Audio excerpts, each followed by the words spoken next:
You know, there used to be a time when an honest day's pay for an honest day's work was a maxim, and now it's kind of a thing of the past. The What you hear nowadays is might makes right, and the end justifies the means. With the limitless possibilities or the illusion of limitless possibilities, people in our world today are always trying to outdo the other, make as much money as they possibly can in any way they can, doing whatever they have to do because the end justifies the means. No longer do we take pride in doing an honest day's work. Well, some of us might. And what I want to emphasize to you is that maybe you should start taking pride in the very thing that you do instead of looking for something else. And if something else comes your way, well, then you can enjoy that likewise. But there is something to say about living a life free of shame and regret because you did not take what you want by subterfuge or by deception. And a good example of this is a letter that something that President John Adams wrote to his grandson John in a letter that I want you to hear. President John Adams was he's one of my favorite presidents. Although critics have a lot of things to say about him, they level a lot of criticism at him. And what I like about him, he's one of the more human presidents we've ever had. Not to say the other ones weren't, but it's just the way in which they are written. They are lionized, and President John Adams has a lot of good and bad things said about him. But I relate to him. He seems more human than all the other ones.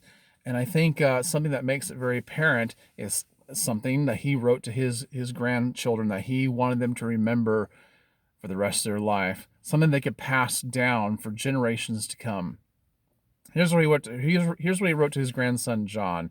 He said, "Oh, that I may always be able to say to my grandsons, you have learned much and behave well, my lads. Go and improve in everything worthy." Have you considered the meaning of that word, worthy? Weigh it well. I should rather you should be worthy possessors of 1,000 pounds honestly acquired by your own labor and industry than of 10 millions by banks and tricks. I should rather you be worthy shoemakers and secretaries of state or treasury acquired by libels in newspapers. I had rather you should be worthy makers of brooms and baskets than unworthy presidents of the United States, procured by intrigue, factious slander, and corruption. This is so relative to today, isn't it?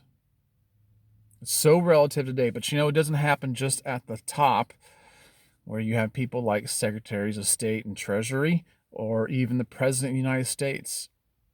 I run across people all the time, and so do you. They make jokes about them, certain professions where the only thing people care about is money. Heck, people talk about people on YouTube and anything else whereby people are just trying to make a buck.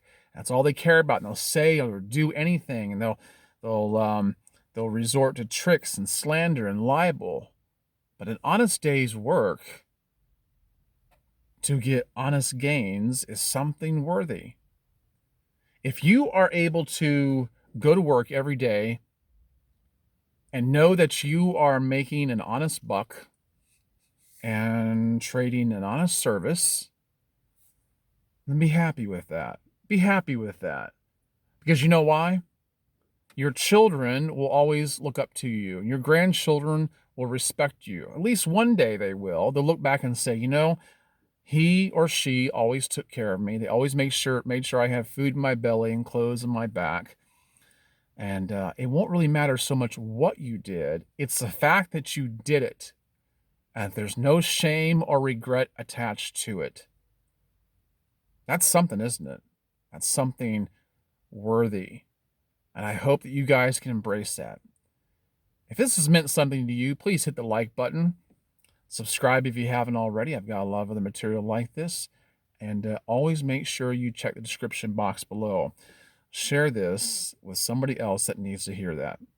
All right, guys? I appreciate your time. Have a great day and live a worthy life. Enjoy the work of your hands. Bye-bye.